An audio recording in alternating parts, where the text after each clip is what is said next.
Hola, hola queridos amigos, bienvenidos a un nuevo capítulo de su programa Café Cargado. Todos los comentarios, todos los debates, todas las polémicas de la semana las comentamos con usted en nuestro programa. Siempre con la presencia de nuestro querido amigo Matías. ¿Cómo está, Checho? De Marley Coffee, que nos trae unos cafecitos muy, muy ricos. Así es. Bien lo ve usted, pues. Sí, así un poquito carreteado parece que... No, cansado. Ayer estuvo muy extenso el día familiar. Ah, muy bien. Y yo me imagino que estaremos todos cansados después de una semana noticiosa muy, muy importante. Sin lugar a dudas, se radicó la noticia en Estados Unidos con la elección presidencial, que ha estado ahí muy turbulenta.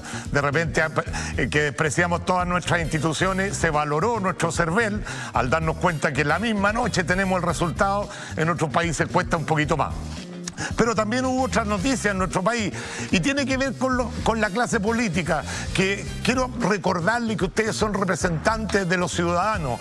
Los ciudadanos aplaudieron cuando dijeron que había que disminuir el número parlamentario. Esta semana se rechazó una votación. Yo recuerdo cuando el presidente anunció esa medida, todos se pusieron de pie aplaudiéndola. Yo me imaginé, están todos de acuerdo que hay que reducirla, pero cuando se trata de sus intereses, los ponen por sobre los intereses del país. Eso puede contribuir a la baja aprobación que tienen los parlamentarios en Chile. Pero nosotros cogimos algunas noticias importantes de la semana para compartirlas con ustedes, así que vamos a los titulares de esta semana. Parece que fue hace mucho tiempo, pero fue esta semana que renunció el ministro del Interior, Víctor Pérez. ¿Cómo las noticias pasan tan rápido? Esto ya parece que es del pasado. No, esta semana. Y en reemplazo de él, Rodrigo Delgado, alcalde de Estación Central, se convierte en el nuevo ministro del Interior. Viene del mundo de las municipalidades, puede darle un sello distinto. Vamos con la siguiente noticia. Después de una reñida votación, como les comentaba al principio, Joe Biden se proclama como presidente electo de los Estados Unidos. Para conversar de esto y de muchas cosas más, de su vida también, de alguna anécdota, tenemos a nuestro primer invitado, sin lugar a duda uno de los políticos que ha ocupado puestos más importantes tanto a nivel nacional como internacional, porque es abogado, fue exministro, ex secretario general de la OEA, un chileno ahí en la alta cumbre. Los primeros años de su carrera fue militante de la DC, pero hoy pertenece al Partido Socialista. Me complace darle la bienvenida al senador José Miguel Insulza, para quien pido un fuerte aplauso. Muy bien, senador. ¿Cómo está? ¿Qué tal? ¿Cómo le va? Muy buenas tardes. Mirando a esa cámara, por favor. Buenas noches. Muy bien, muchas gracias. Oiga, estamos escuchando esta música. Corazón Argentino Ledesma Paz. Así es. También llamado Argentino Ledesma. Los Mareados. Así es. Sí. Así que fanático del tango. Ya le conocimos Los Mareados, un tango curioso, igual que la comparsita, empezó con música, solamente con música. La letra se la pusieron mucho después. Después, claro. Sí. La comparsita era el baile de mis padres. Y yo con mi mamá, cuando se enojaba conmigo, iba con la guitarra y le cantaba unos tanguitos, así que me trajo muchos recuerdos. Todos estos tangos me los sé. Lo voy a invitar a tomarse un café tradicional. Bueno, muchas gracias, con mucho gusto. Gracias, muchas gracias. Con permiso, Café gracias. tradicional. Nuestro querido Matías de Marley Coffee nos va a traer unos cafecitos para que vayamos conversando. Mucho gusto. Vamos a ir aclarando algunas dudas al tiro. A ver. Esto de El cafecito. este apodo de Panzer, ¿de dónde viene? ¿Quién se lo puso? El Panzer eran los Panzers. De los Eso lo puso el diario de la tarde, se llamaba, que era el diario de la tarde de la Tercera. Sí, claro. Y que el día que juramos, los que cambiamos en el último gabinete de Frey, yo cambié de cargo en ese momento para hacer relaciones a presidencia, volvió Edmundo Pérez a Defensa, Carlos Mladenich a la Secretaría General de Gobierno, y en ese momento, entonces, en ese titular decía juraron los Panzers. Como faltaban pocos meses para terminar el gobierno y tuve un periodo bastante activo, cuando yo juré de nuevo ya como ministro del Interior de Lagos, ahí me apodaron ya el Panzer, definitivamente me quedé con el apodo. ¿Tiene que ver con los tanques entonces? No tiene que ver no tiene que ver con los tanques, tiene que ver con el trío central, con el trío central de Santiago, de ataque de Santiago Wanderers del año 61, que eran los Panzer, probablemente porque eran gente más bien de contextura pesadita, digamos, fuerte. Yo creía que era por los tanques. No, fíjese, pero la verdad es que hay mucha gente por el... a propósito. Que me ha adelgazado, sí, a mí la pandemia me ha servido 8 kilos y medio. 8 kilos y medio. radio, sí. ¿Y cómo lo hace estando encerrado? Bueno, estoy encerrado con mi señora, que es la que me tiene... Lo tiene en regla. Bien en regla, sí, efectivamente. ¿Le puedo pedir el teléfono a su señora? Porque yo me engordé 14 kilos, ahora estoy bajando. Oiga, senador, sí. Quiero conversar un poquito de su vida, de su juventud. Usted estudió en el colegio de St. George. Yo estudié en el St. George, que era el colegio que quedaba cerca de mi casa, entre paréntesis. Mi mamá quería que fuéramos a un colegio inglés, mi papá quería que fuéramos al Instituto Nacional. Finalmente ganó mi mamá. Señoras mujeres a veces tienen un cierto carácter que les permite hacer lo que quieren. Y entré a ese colegio, que era un colegio, no era muy grande el St. George en esa época. Después fue creciendo y hoy día se ha hecho prácticamente el colegio de... Sí, ahí estudié, yo ahí empecé, después en la Universidad de Chile, en la Escuela de Derecho de la Universidad de Chile. ¿Usted es católico? Yo diría que sí, no soy un católico observante, pero soy más bien agnóstico, en el sentido que uno cree en Dios, pero no necesariamente en muchas cosas que se dicen de él, ¿no? ¿Y el sello del St. George lo tiene o no? Lo tengo, pero no sé, fíjese, hay muchos que dicen que hay mucha gente que lo tiene, hay muchos que han pasado por el gabinete. Yo diría que la curiosidad esa que yo recuerdo el gabinete del presidente Frey, éramos 4 ex alumnos de St. George y 4 ex alumnos de la Facultad de Derecho de la Universidad de Chile. A ver, Exacto. Así que las dos partes por donde ha pasado son más o menos concurridas en esta materia. Oiga, su inicio político era de la EC, sí, de la Democracia Cristiana. Sí. Después cambia y se va al Partido Socialista. Pasé por el MAPU entre medio, que fue una cosa también por la cual pasó gran parte de la juventud de mi tiempo, una parte importante. No tuvieron una gran influencia en el número de votos, ¿no? Pero sí yo diría que hay muchos más en el mundo político de hoy, que lo que ya la mayor parte se están despidiendo ya, y que pasaron por la Democracia Cristiana, por el MAPU y después por el Partido Socialista. Tanto es así que mi amigo Lucho Mayra alguna vez dijo que en Chile todos fuimos o seremos demócratas cristianos. Sí. Pero usted, es curioso porque usted del centro, que se podría llamar la Democracia Cristiana, se va al Partido Socialista, que es más de izquierda, sí, pero está en el ala más moderada del Partido Socialista. Usted de los socialistas, se le llama socialista renovado. ¿Ah? Depende en qué, fíjese. Yo diría que, por ejemplo, yo creo mucho en la necesidad de mantener el Estado de Derecho, por ejemplo. Soy muy fuerte, drástico en eso, en la idea de que no podemos tener una sociedad en un desorden permanente y en conflicto. Por lo tanto, en eso alguna vez me he caracterizado con ser menos permisivo respecto de otro tipo de manifestaciones, ¿no? Yo creo que esto fue un comentario alguna vez de algunos diputados socialistas que son bien puntúos, y estaba comiendo con ellos y estábamos hablando de algún proyecto económico.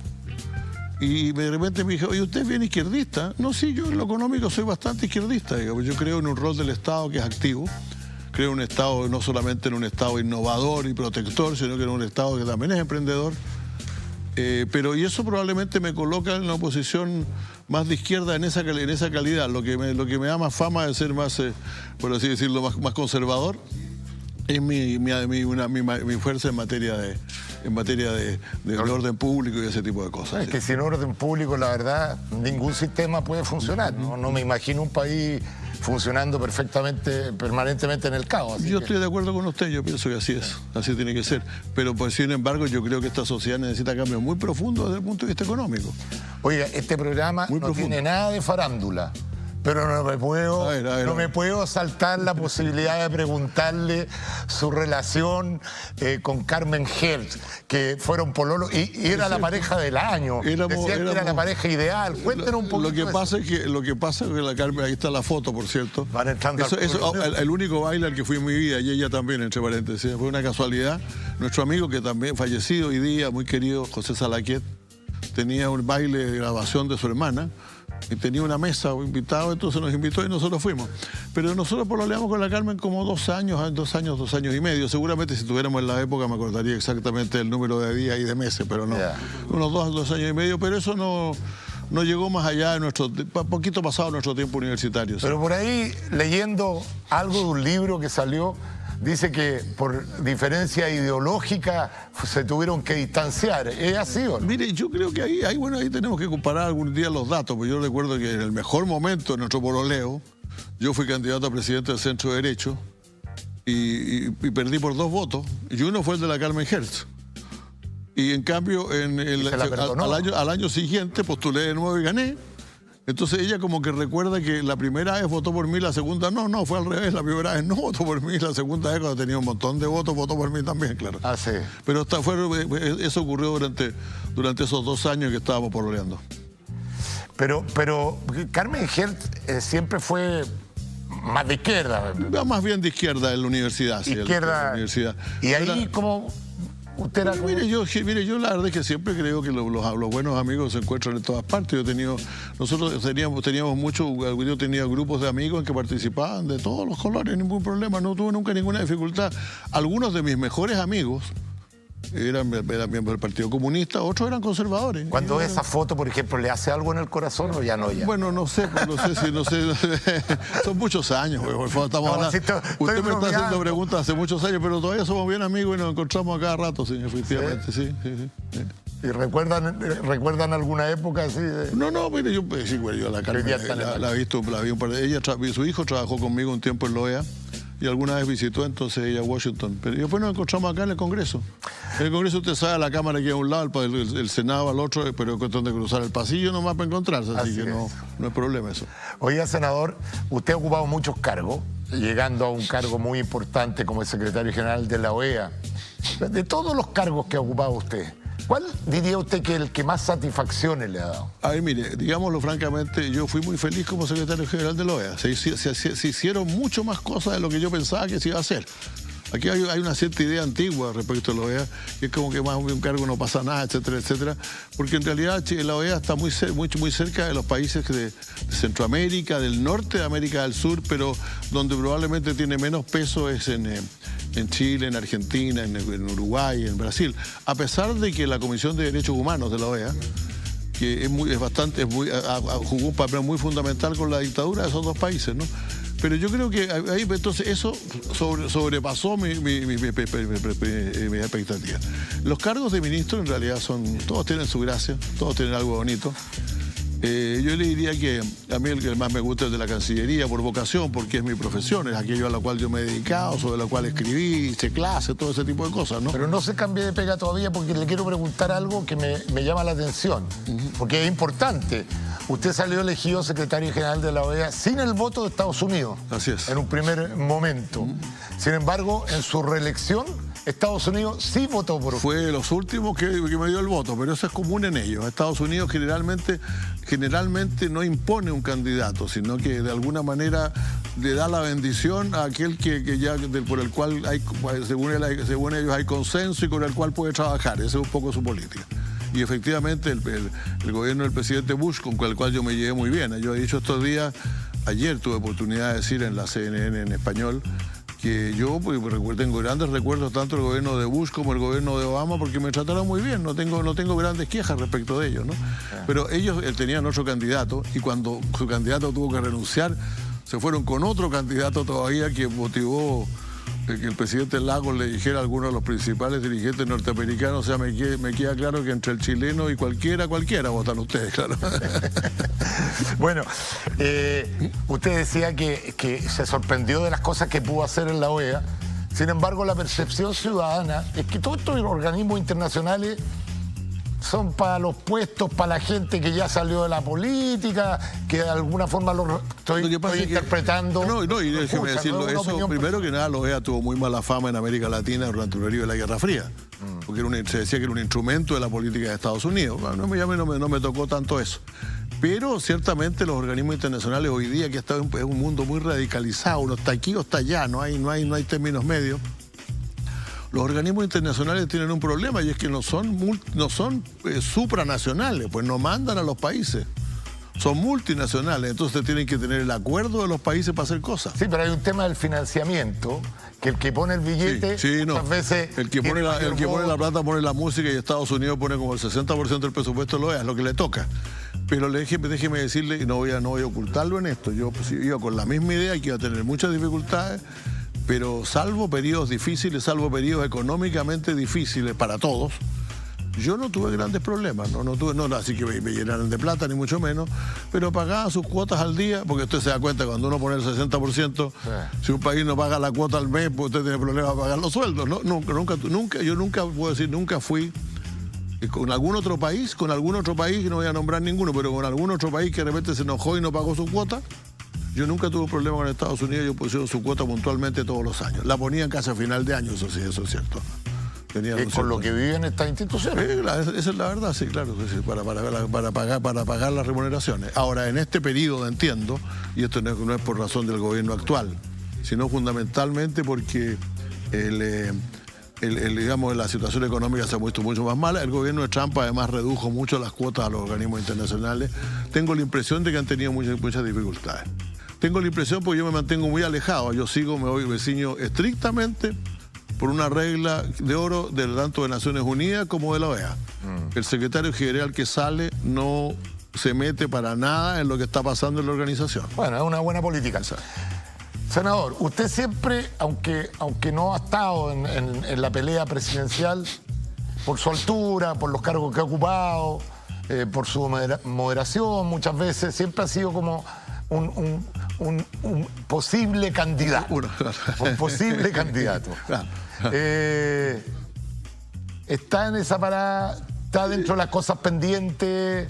Yo siempre he estado disponible. Lo que pasa es que mucha gente recuerda con razón, porque eso fue un error mío, el 2008, cuando yo empecé de alguna manera, empecé una campaña desde allá, que me venía, que no me venía, desde la OEA, y finalmente decidí quedarme en la OEA, decidí que me quedaba allá porque llevaba apenas 3 años, 4 años, y demasiados países habían confiado en mí como para poder... Este titular es del 2 de agosto. Senador José Miguel Insulza. Eso es verdad, sí, eso es verdad. El tranco, yo aspiro a ser el candidato presidencial del Partido Socialista. Eso es así, exacto. Eso es verdad, eso lo he dicho. Yo estoy disponible para eso. Ahora, el problema es que el Partido Socialista todavía no dice cómo va a designar su candidato. Pero tampoco el Partido Socialista pareciera ser que la gente con mayor experiencia pareciera ser que seguían más por la encuesta, porque las encuestas al final de cuentas son manejables. Sí, por cierto. Empieza la carrera alguien, empieza a subir en las encuestas. A Ricardo Lagos le pasó un poco lo mismo, digamos, que no recibió el apoyo. Y a mí también el gobierno anterior, la elección anterior. Ahora, en la elección anterior, yo dije, fui más cuidadoso, yo quiero estar en la primaria presidencial. No solamente porque quería ser candidato, sino porque estaba convencido, y sigo convencido ahora, que sin el Partido Socialista no hay primaria presidencial. Los otros van a encontrar siempre alguna forma de ir de otra manera. Y yo creo que ese fue un gran error que el partido cometió la vez anterior y probablemente la cometa esta vez de nuevo. Muy bien. Senador, en otro tema, porque tenemos que tocar mucho. Sí, por favor, denle nomás, ni un problema. ¿Cómo nace su relación con Viera Gallo? A ver, mire, yo a Viera Gallo lo conocí bien chico, éramos bien cabros chicos, ¿no? Porque los papás de Viera Gallo el papá era diplomático. Y a una cierta edad los diplomáticos siempre andan con sus hijos, pero en algún momento ellos dejan a los hijos en Chile para que sigan estudiando. Y José Antonio era primo de un compañero de colegio mío, ¿sí? De Carlos Kenney, y vivía mucho con Carlos Kenney y nos juntábamos mucho en un grupo de jóvenes ahí. Ahí nos conocimos por primera vez. Bueno, después en el MAPU también, pero en realidad nos hicimos amigos en Italia. La verdad es que el momento en que nosotros nos hicimos amigos en Italia.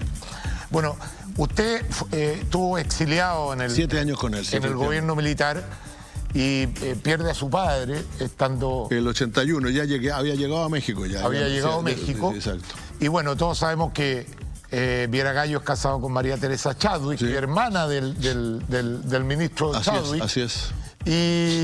Y a través de él, usted consigue, con Jaime Guzmán aparentemente, que Chadwick se consigue con Jaime Guzmán, que le consigue un permiso para venir al funeral de su padre. Yo reconozco que Jaime Guzmán, desde que yo vine esta vez, voy a hablar de eso, Jaime Guzmán en realidad se interesó por el caso para que yo pudiera volver a Chile, y Andrés Chadwick se comunicaba con mi hermano para eso. Pero en realidad mi venida a Chile fue promovida en el Vaticano directamente por amigos que teníamos allá. Y ellos fueron los que pidieron el permiso para mi venida a Chile el año 81, cuando falleció mi padre. Ahora, cuando falleció mi padre, mi padre estaba muy grave cuando yo llegué a Chile. Y yo tenía un permiso por 5 días. 5 días para estar aquí. Y se murió la mañana del día que se cumplían los 5 días. Entonces, ¿qué hace usted? ¿Qué hago yo? Entonces, ¿a quién recurría? No había a quién recurrir, porque la verdad tenía un montón de amigos aquí, pero todos eran de oposición. Sí. Y me acordé que don Jorge Alessandri tenía su teléfono en la guía de teléfono. Y dije, Jaime Guzmán es tan admirador de Jorge Alessandri que yo creo que debe tener teléfono. Y busqué en la guía de teléfono y estaba el teléfono. Yo lo conocía a él de la Universidad Católica, de los años, de cuando estuvimos juntos en el Consejo de Televisión de la Católica y en un programa que se llamaba Esta Hora se improvisa. Así es. Entonces, agarré el teléfono y llamé a Jaime Guzmán. Y le dije, le hablé con él. Él atendió el teléfono y efectivamente me dijo, mira, voy a hablar con Sergio Fernández y voy a pedirle a él qué es lo que puede hacer. Y en la tarde me dijo, dice que te quedes lo que sea necesario. Mira. Y yo me quedé lo que fuera necesario. Entonces él fue al funeral de mi padre, que fue al día siguiente. ¿Quién? Guzmán. Guzmán fue al funeral de mi padre, que fue al día siguiente. Bueno, y ahí conversamos, ya nos juntamos uno de esos días. A los 5 días, entre paréntesis, me recordaron que era hora de partir, ¿eh? Oiga, no. La próxima pregunta, a raíz de esto, se la quiero hacer en el café cargado que nos tomamos al lado, ¿le parece? Bueno, con mucho gusto, claro que sí. Lo invito a Café cargado.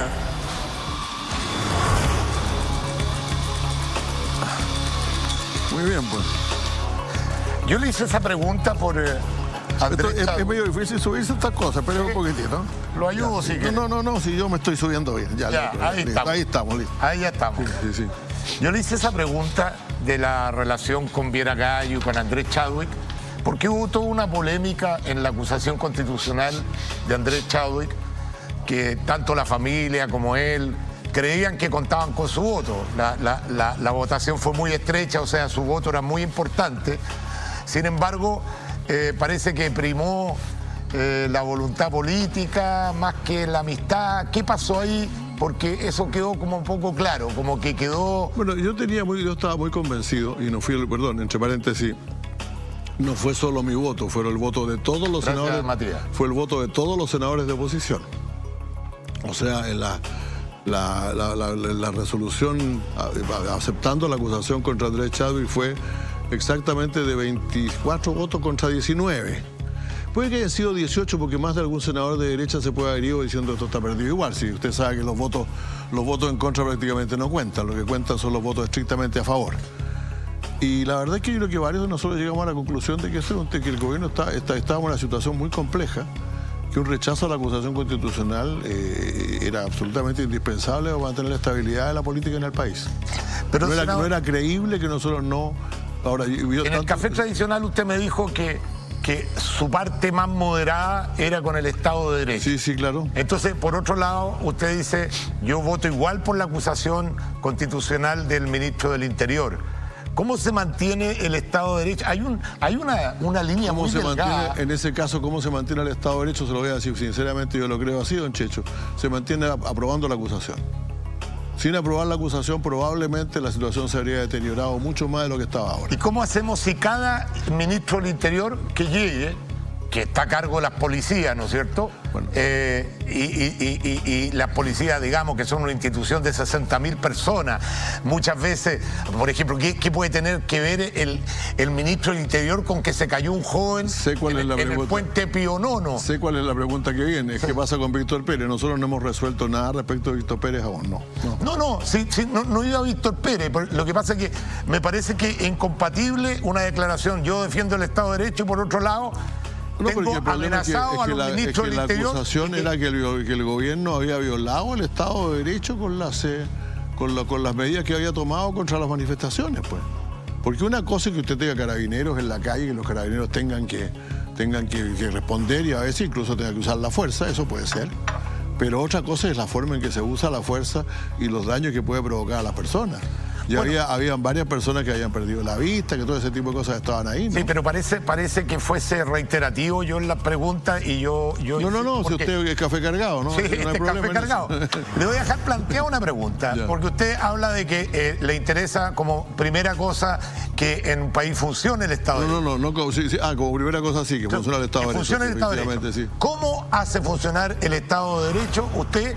Si de alguna forma tiene a las policías así... Aplicando la ley por igual a todos. Es que no me conteste, porque vamos a ir a una pequeña pausa. Pero yo le dejo para mí, aplicando la ley por igual a todos. Eso es muy importante. En este país la gente tiene una sensación de injusticia que no se basa en que no los castiguen a ellos, sino que a otros no los castigan por cosas por las cuales a ellos los castigan. Bueno, vamos a profundizar en ese tema que me parece muy interesante. Estamos conversando con el senador José Miguel Insulza. A la vuelta de esta pausa, seguimos con este café cargado.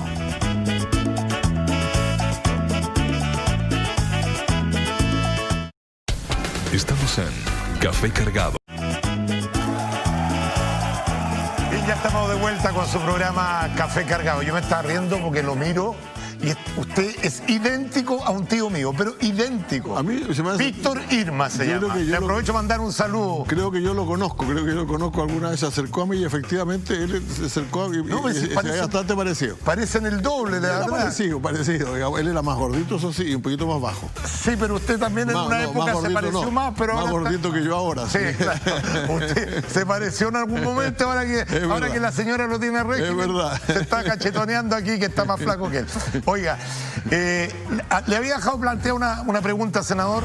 Yo le quiero preguntar a usted como un juego, porque es re fácil hablar de los derechos humanos, de la igualdad en la ley, qué sé yo.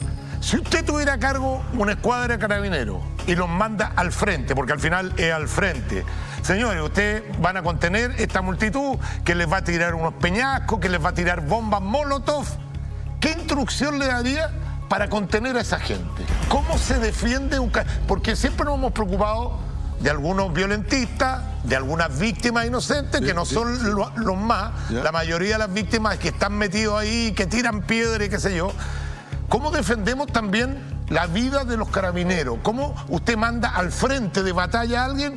¿Con qué herramienta le da? Yo le diría simplemente, mire, ustedes cumplan con el entrenamiento que tienen y no violen los derechos humanos de las personas. Pero no me ha contestado. No, es que le voy a explicar una cosa. No violen los derechos humanos, ¿cómo se defiende? Es que la pregunta es habitual, en el sentido que la gente dice, ¿y acaso la gente común no tiene derechos humanos, que miren lo que le hacen? No, pues la verdad es que la doctrina de los derechos humanos es la protección de la gente contra la autoridad, contra el abuso de la autoridad.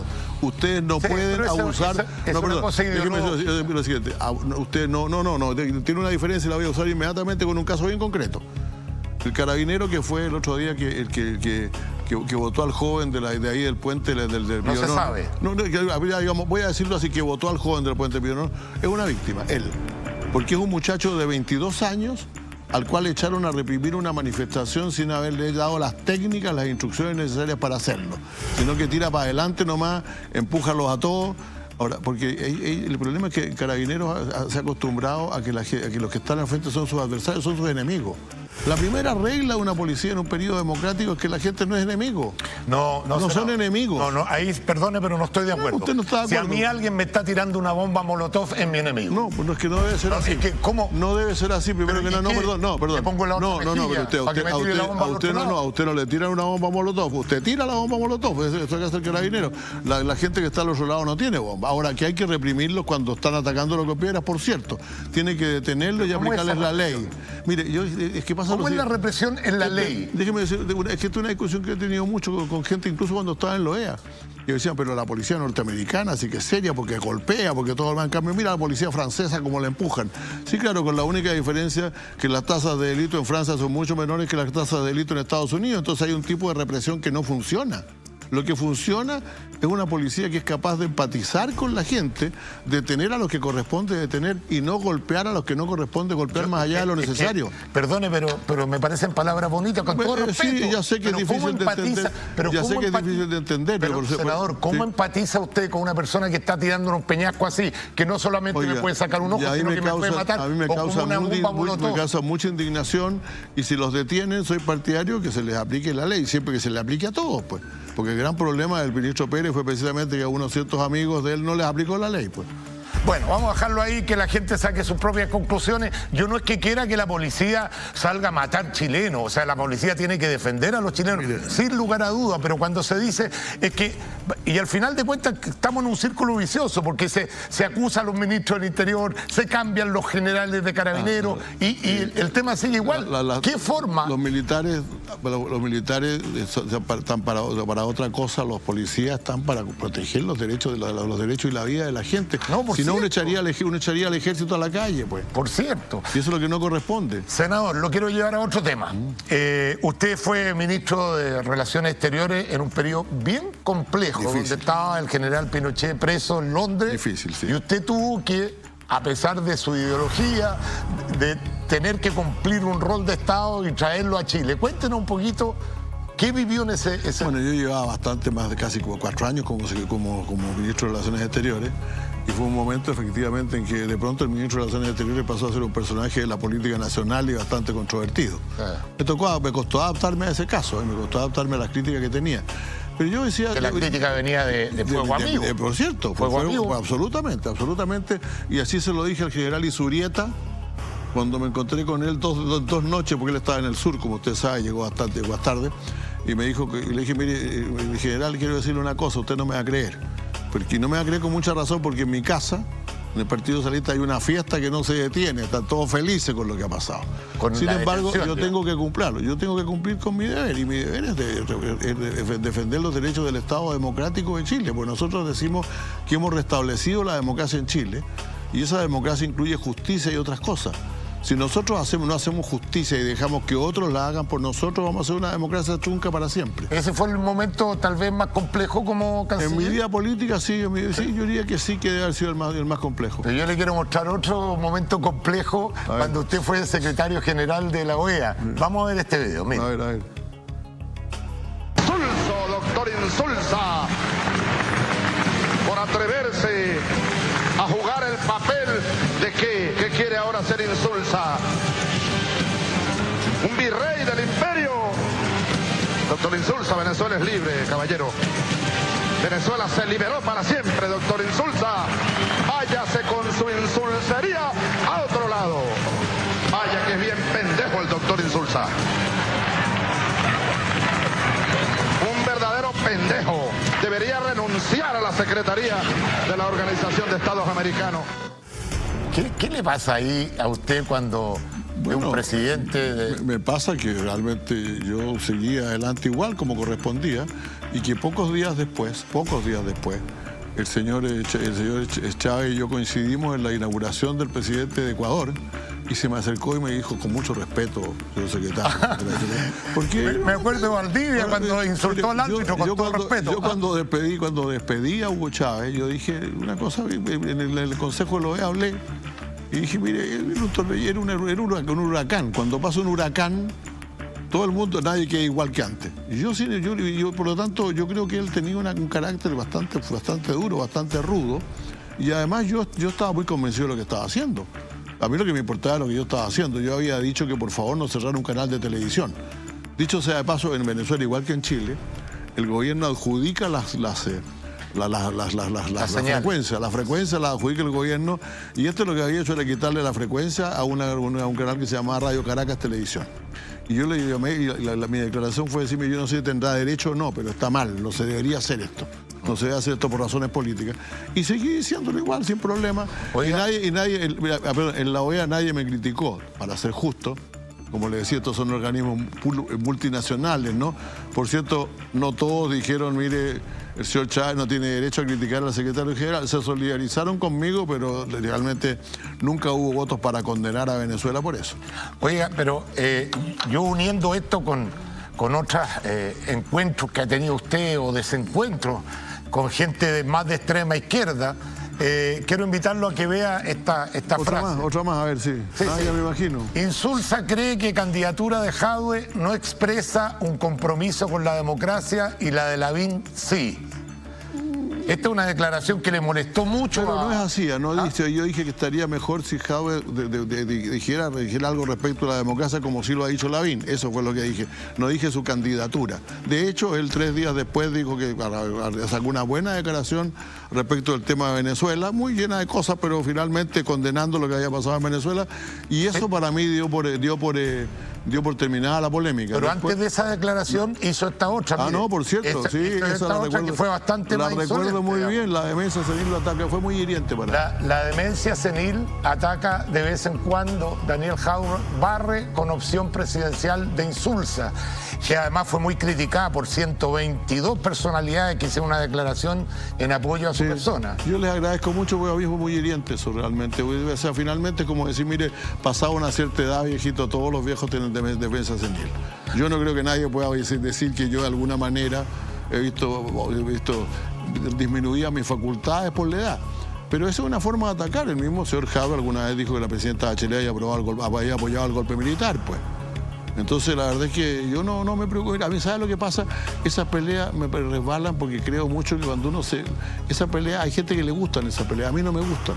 Entonces, ¿qué saco con trenzarme con ellos si ellos van a salir contentos y yo voy a salir todo magullado? No me voy a pelear con ellos, ¿por qué? Pero, senador, hoy día en la encuesta, que no sé si creerle mucho o no, tanto Daniel Jadwe como Joaquín Lavín están liderando las encuestas presidenciales. Bueno, claro. Si se diera esa situación, que pasaran a segunda vuelta Joaquín Lavín y Daniel Jadwe, su voto, ¿qué pasaría ahí? Porque usted ha tenido problemas con él. Felizmente tengo un precedente en mi vida. Nunca he dicho lo que va a votar. Que no, y además mire, ¿sabe lo que pasa? Uno nunca, sobre todo en la política, nunca puede decir, si llega a pasar esto, voy a hacer tal cosa. Fíjese usted que el año 73... No, si para saber si está más cerca de los socialdemócratas. Yo soy socialdemócrata, sí. Y yo no votaría jamás por una persona de derecha. Jamás votaría por una persona de derecha. Ahora, por una persona de izquierda, yo quiero conocer su programa y quiero saber qué es lo que quiere hacer, eso sí. Eso sí, pero por una persona de derecha no votaría jamás. Por ¿Joaquín Lavín para usted es de derecha? Sí. Es de derecha, o sea, no votaría jamás por Joaquín Lavín. No confundamos socialdemocracia con capitalismo o con conservadurismo con pasivo. Aquellos que creen que a la gente hay que darle porque también es gente, o sea, hay que su humanidad, todo lo demás, con aquellos como yo que creemos que hay una serie de tareas que son demasiado importantes como para dejárselas al mercado privado, pues. Yo creo, por ejemplo, que la salud, la educación, el transporte público, la seguridad pública y la seguridad social y la vivienda son una obligación del Estado, deberían ser una obligación del Estado para con todos sus ciudadanos, como ocurre en los países socialdemócratas. Sí, claro. Ahora, Lavín cree Lavín cree que esas cosas tienen que existir, pero que tienen que provenir de alguna manera de una buena voluntad del mundo privado. Déjeme decirle, sin embargo, que su política respecto a la integración social, esa me gusta. Yo estaría, esa el apoyo, eso sí, una medida socialdemócrata, lo cual no significa que Lavín sea socialdemócrata, desde luego. Qué bueno que tocó ese punto, porque yo creo que palabra de buena crianza, que esté garantizado todo eso, no creo que ni es más recalcitrante.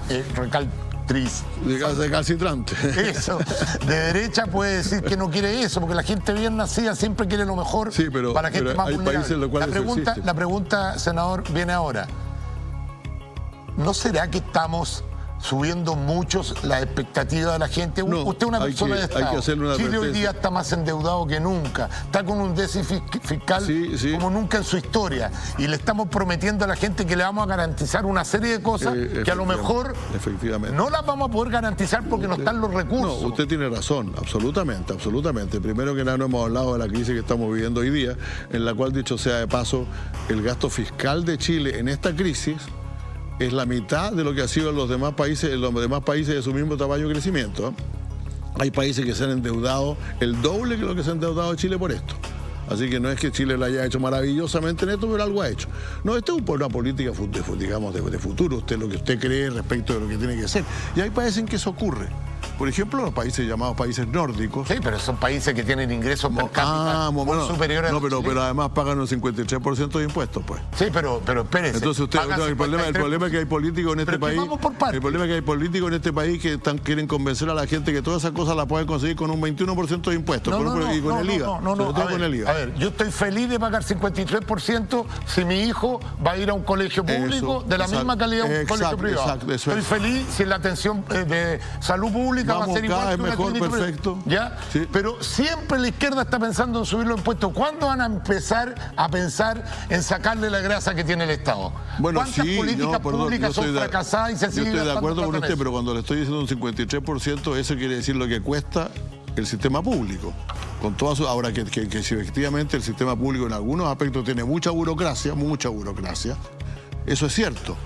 Pero yo no creo... ¿Cuántos puntos cree usted que se subiría en equivalencia si efectivamente se hace un Estado más eficiente? Bueno, le puedo decir a raíz de algo que dijo al comienzo del programa, eliminando 10 parlamentarios, eliminando 20 parlamentarios, el 0,001%. No, si eso es otra cosa. Eso no tiene que ver con plata. Reduciendo la democracia, reduciendo el tamaño de las instituciones democráticas, no se llega a ninguna parte.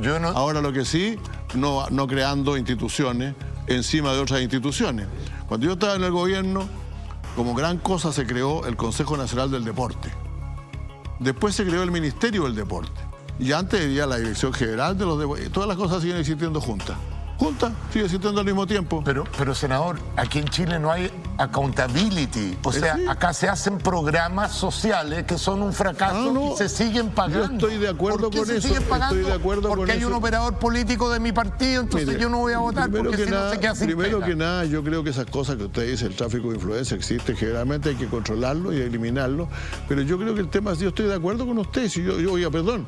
Cuando se creó el Ministerio de Ciencia y Tecnología, fíjese, el Ministerio de Ciencia y Tecnología, yo estaba en el Senado y cuando voté dije, mire, yo sé que ustedes, yo soy el senador número 20, soy de los senadores que fueron elegidos hace 2 años atrás nomás, o 3 años atrás. Y dije, mire, yo sé que ustedes han estudiado mucho tiempo este proyecto y por eso lo voy a votar a favor. Pero yo creo que no podemos seguir creando instituciones instituciones sobre instituciones. Yo quiero saber por qué se crea una Dirección General de Ciencia y Tecnología y se mantiene la Comisión Nacional de Ciencia y Tecnología y quién sabe cuántas cosas más. Si yo estoy convencido de eso, hay que aligerar en esos aspectos el tamaño del Estado precisamente para poder hacer espacio, pero aún así no vamos a tener la educación de la calidad que usted dice, no vamos a tener la salud de la calidad, porque esas cuestiones sí que cuestan plata. No sé. Y para esas cuestiones la UDI propone... con lápiz y papel. No, claro, con el IVA, aumentemos el IVA para que los pobres paguen lo mismo que los ricos. Pues eso es regresivo. Bueno, entonces paguemos que la gente que... Mire, senador, yo entiendo cómo funcionan los impuestos, yo soy economista, entiendo cómo funcionan los impuestos y yo jamás voy a proponer algo populista. Lo que yo estoy diciendo, que antes de pensar en subir los impuestos, que es la primera reacción de la gente de izquierda, las dos cosas ¿por qué no nos ponemos más eficientes? Chile tiene un presupuesto de 74.000 millones de dólares al año. No, 74.000 millones de pesos, no, sí, 74.000 millones de dólares puede ser un poquito menos, pero igual, 74.000 millones de dólares. ¿Cuánto es eso? ¿Cuánto es eso del Producto Nacional Bruto? Es mucha plata. El 21%. Es mucha plata, senador. El 21%. Y esa plata se vota, mire. Yo he tenido ejemplos, yo pertenezco a una fundación que se llama Desafío Levantemos Chile, que construimos cosas, hemos ayudado mucho. Es lo que decía el conservadurismo compasivo. No, si no me hable de eso, esas son caricaturas. Esas son caricaturas. Vaya a preguntarle a la gente que se le ha entregado herramientas para salir adelante si ellos encuentran que ha sido compasivo. No, esas son caricaturas. Le quiero preguntar lo siguiente, ¿por qué un Cefam a nosotros nos cuesta 250 millones de pesos construirlo y al Estado le cuesta 500 millones de pesos? Bueno, por cierto que usted tiene razón en eso, por cierto. No, yo estoy absolutamente de acuerdo. Eso tiene que ser corregido, desde luego. Pero eso tiene que ser corregido. Pero perdón, es que yo dije, nosotros revisamos el presupuesto nacional y le hacemos ver esas cosas al gobierno. Porque es verdad eso. Y hay cosas, hay programas, por ejemplo, usted que hablaba de los parlamentarios. Yo he dicho muchas veces, mire, el Congreso debería tener su propia agencia de viajes. ¿Sabe por qué? Porque comprado a través de una agencia de viajes los pasajes aéreos suben como 30%. En cambio, entonces nos ahorraríamos un montón de plata si nosotros mismos gestionáramos con las líneas aéreas los pasajes. Hay una serie de cosas que se pueden hacer así, estoy de acuerdo. Y se puede aligerar mucho pero perdón, no se hace nada. Pero el costo de todo eso, mire, yo recuerdo perfectamente el famoso Mob Gatter. ¿Recuerda el Mob Gatter? Se construyeron una cantidad de cosas en este país, ¿no? Y hubo algunos fenómenos que fueron calificados no como corrupción, pero como por lo menos malversación de caudales públicos. El 1 por 1000. ¿No? El 1 por 1000. En cambio hay una cantidad de empresas que se han hecho ricas trabajando para el Estado sin ningún problema. Oye, en eso yo estoy de acuerdo. El Mobgate yo nunca lo critiqué porque si queremos tener buenos ministros que manejen este tremendo presupuesto de buena manera, hay que pagarles bien. Yo en eso no entro en ese populismo. No, yo de verdad que no soy de esa onda. Al contrario, tenemos algunos puntos de acuerdo. Tenemos algunos puntos de acuerdo, pero también tenemos que estar de acuerdo. Entonces, que cuando se habla de la colusión de la empresa, qué sé yo, ¿cuánto le costó al país la colusión de esta empresa? 50 millones de pesos. ¿Cuánto le costó ferrocarriles? Trajimos trenes que no cabían en los rieles. 3.000 millones de pesos. Entonces, ¿quién le hace más daño al país? ¿El sector privado o el sector público? ¿Le puedo dar un dato? Las empresas, las grandes empresas de Chile y las grandes fortunas de Chile pagan menos impuestos de lo que evaden. Estoy diciendo, o sea, la cantidad de beneficios y de cuestiones que tienen es más dinero que el total de los impuestos que pagan. Pagan más en promedio de su fortuna, pagan menos que usted o que cualquier otro profesional. No, por supuesto. Porque los profesionales generalmente tienen que pagar impuestos sobre el total de su ingreso. En cambio que no, que la exención por esto, la exención por lo otro, lo demás allá. Y oiga, ¿cuánto? Las grandes fortunas pagan como un 1% de impuesto al final. Esa es la realidad. Pero la gran mayoría del país solamente paga los impuestos, como decíamos antes, regresivos, el IVA. El resto no paga primera categoría, no paga global. Claro, pero el problema es que pagan primera categoría lo mismo los que ganan 6 o 7 millones de pesos mensuales que lo ganan 60 o 70, pues, o 600 o 700. Los tramos de ingreso deberían ser mucho más acotados, de manera que efectivamente, como pasaba en el sistema liberal hasta los años 80, que era bastante menos regresivo que ahora. Senador, que gana de seguir conversando con un lápiz y con un papel con usted. Muchas gracias. Me voy a poner casi me caigo ahí. Cuidado, no sea casi me caigo ahí. Oiga, un regalito de Marley Coffee para que se lleve a su casa porque le gustó el café. Muchas gracias. Mire, esto es que para que se lleve de recuerdo de nuestro programa, lo estoy mostrando ahí. Algún día me sacarán con sonrisa, pero no, lo sacaron mal, bueno. No, está bonito, no hay problema. Caricaturista. No, está bonito, no hay problema. Y también tenemos un regalo aquí, ochentero en gira, para usted. Muy bonito, muy bueno, gracias. Y un gorrito ahí para que se tape la peladita de Newman. Esto me sirve, me lo llevo puesto, Muy bien, ya estamos de vuelta con nuestro invitado Bob Mofica y yo me siento orgulloso de nuestros auspiciadores. Newman significa nuevo hombre. ¿Qué significa nuevo hombre? Que hasta los feos nos vemos bien con las pintas de Newman. Usted todavía no ha ido a conocer la nueva colección de Newman. En los principales centros comerciales usted va a encontrar alguna tienda de Newman. Dice, como le decía yo, hasta los no muy agraciados de repente se ven bien. Newman, acuérdese. Muy bien, querido Bombito. ¿Qué tiene que ver con Paul Newman? Nada, ¿no? No, pues deben ser parientes, no he preguntado. No he preguntado. Oye, Bombo, cuéntame esto de profesor de religión. Vos, profesor de religión, no lo puedo creer. Sí, mira, lo que pasa es que yo muchos años participé en una parroquia que se llamaba la Parroquia Santo Tomás Moro, que estaba ahí en la Villa Jaime Izaguirre. Entonces siempre sentí esa atracción con lo escénico. Entonces, imagínate que yo quise ser sacerdote, yo hice un discernimiento sacerdotal, pero no era la vocación lo que me llamaba, sino que era el púlpito. Entonces, era el hecho de estar frente a la gente. Y bueno, la pedagogía también, la pedagogía tiene eso de estar frente a los demás y poder entregar algo. Y creo que esa era la razón por la cual entré a estudiar pedagogía y religión, porque bueno, en ese tiempo estaba muy ligado a la iglesia. Hasta en eso nos parecemos, yo fui monaguillo. ¿En serio? Yo ayudaba en misa y pertenecía a esa cuestión. Después, obviamente... ¿Viene el curita contigo? Sí, no me acuerdo o quiero olvidarlo. ¿No te sentabas aquí a hacer caballito hop hop? No, ya, no entremos en ese tema. Oye, cuéntame una cosa, ¿y tu relación hoy día con la divinidad, con Dios? ¿Cree en Dios? Sí, bueno, yo sigo creyendo en Dios indudablemente, pero mi relación con el mundo de la iglesia cambió fuertemente. Yo fui católico, apostólico, romano, muy, ¿cuánto se llama? Devoto de ir a misa los domingos. Yo tocaba guitarra en la misa, tenía una cercanía con el mundo religioso, pero fue en los tiempos de la dictadura, donde la iglesia prácticamente, estamos hablando de las iglesias de población, donde uno de alguna u otra manera ahí sentía la posibilidad de desahogarse un poco con esa injusticia que uno sentía que estaba viviendo en ese momento. Entonces, ¿personalmente tú tuviste alguna injusticia, tú personalmente, o tú estás hablando, recibiste algún problema?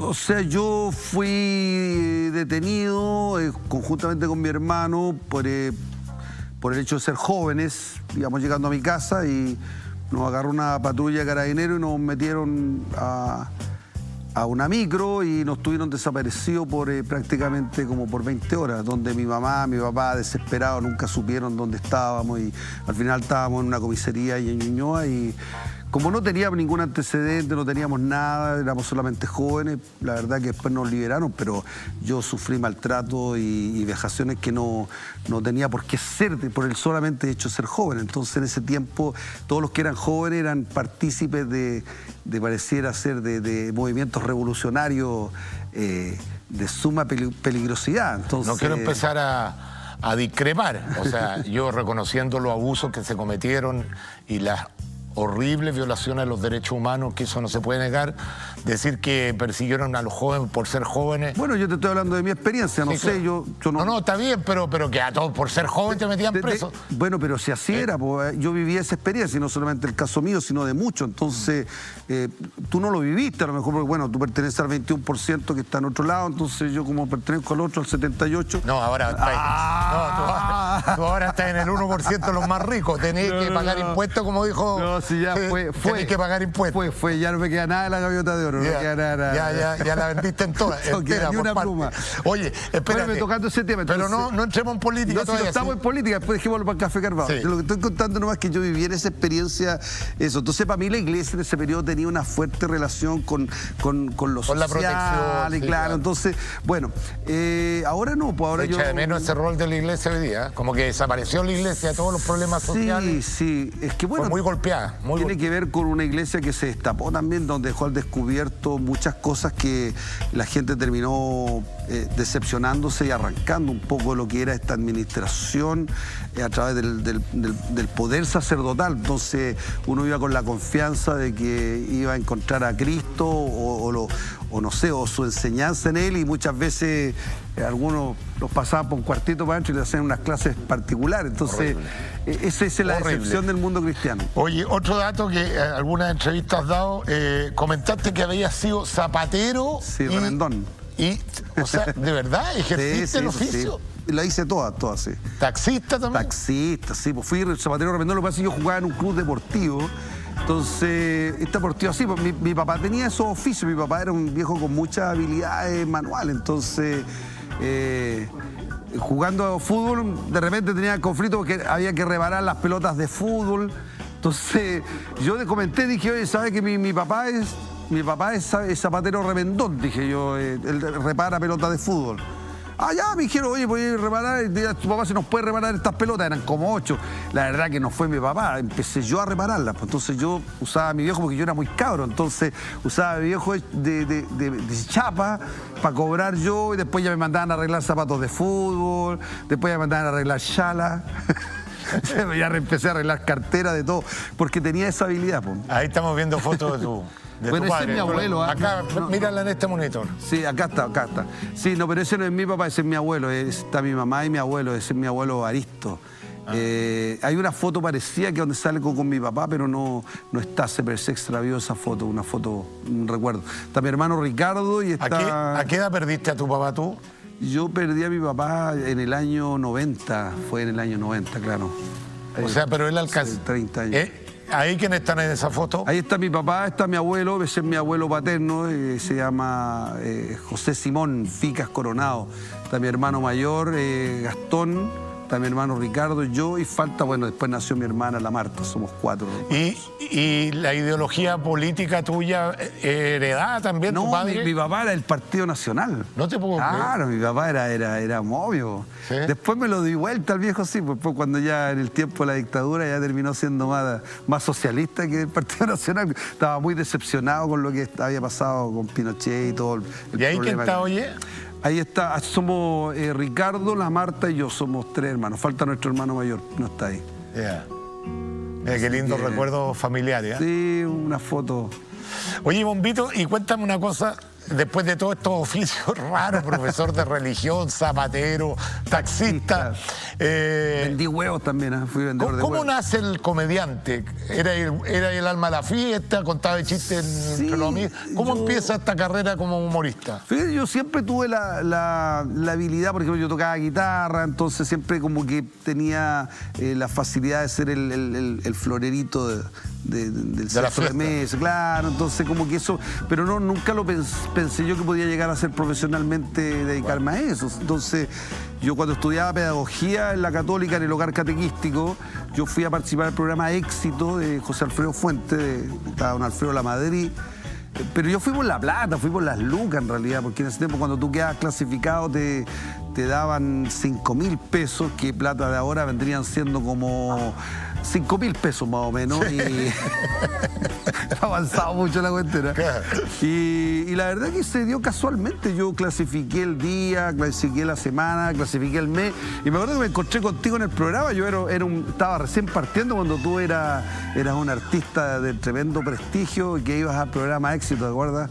Ahí, y nos encontramos en el pasillo y yo te saludé y bueno, tú no me pescaste, eras una estrella, así que no. No, si te portaste re bien conmigo, me saludaste muy gentilmente. Sí, Me dijiste, no. algún día te va a ir bien, cabrón, te voy a tener en mi programa. Mira lo que son las cosas de la vida, ¿no? El bombo siempre me tira, pero yo siempre le tiro buenas vibras. Yo quiero contar una anécdota pública que es más o menos desconocida. Me invitaron al Festival de Purén. Ese día la frutilla de Purén, ¿Ah? La frutilla de Purén. Sí, yo tengo la frutilla, el trofeo ahí, que me lo gané. Eso era en la media luna y ese día llovió y se cambió el festival para el gimnasio. Así fue. Ustedes saben que lo peor que puede haber para un humorista son los gimnasios por la acústica, por el ruido que no se escucha bien, o sea, ya lleváis el 50% que te vaya a ver. Y más encima se cortó justo antes de mi actuación la luz. Sí. O sea, no había corriente. Ese gimnasio se estaba viniendo abajo porque además la entrada era liberada. Era gratis, claro, sí. Y mi compadre Bombo Fica, que además era una zona bastante de izquierda y yo ya con mi programa de radio ya había dado algunas luces de defender la otra idea, no estaba el ambiente muy propicio para mí. Yo soy bueno para meterme bajo las patas de los caballos. Mi compadre tuvo un gesto tan noble que a mí no se me va a olvidar nunca. Se subió al escenario y recuerdo tus palabras exactas. Ahora viene un amigo mío, que es un maestro del humor, a mí me ha enseñado mucho. Se mandó un discurso que hasta yo me emocioné y calmó los ánimos y yo pude actuar tranquilamente, hacer mi presentación y finalmente que me dieran... Así. Yo quería contar esto, dije algún día yo le voy a hacer el reconocimiento público al Bombo porque esa actitud tuya con el resto de los colegas no lo tienen todos los artistas en Chile. A diferencia de artistas de otros países que cuando a otro colega le da bien se ponen de pie para aplaudirlo, acá hay mucha envidia. Tú muchas veces te has sacrificado, en nuestro país, sí. Tú te has sacrificado en tus actuaciones por darle oportunidad a otro artista, que a veces los mismos colegas te decimos... Aquí. Sí, para mí ese día fuiste un santo, igual de santo que esta foto. Mira el monito. A ver, veamos. Mira. Ahí está, ¿verdad? Ahí está de santito. ¿Ves? Hicimos la primera comunión, sí, pues mi mamá nos llevaba al catecismo, sí. Sí, pero no iba a buscar tempranito, sí, antes que el curita. Ya, dale. Dale con los huevos. Dale con la cuestión. Para mí que te quedó gustando, lo recordáis mucho. ¿Eh? Sí, hay un padre que, bueno.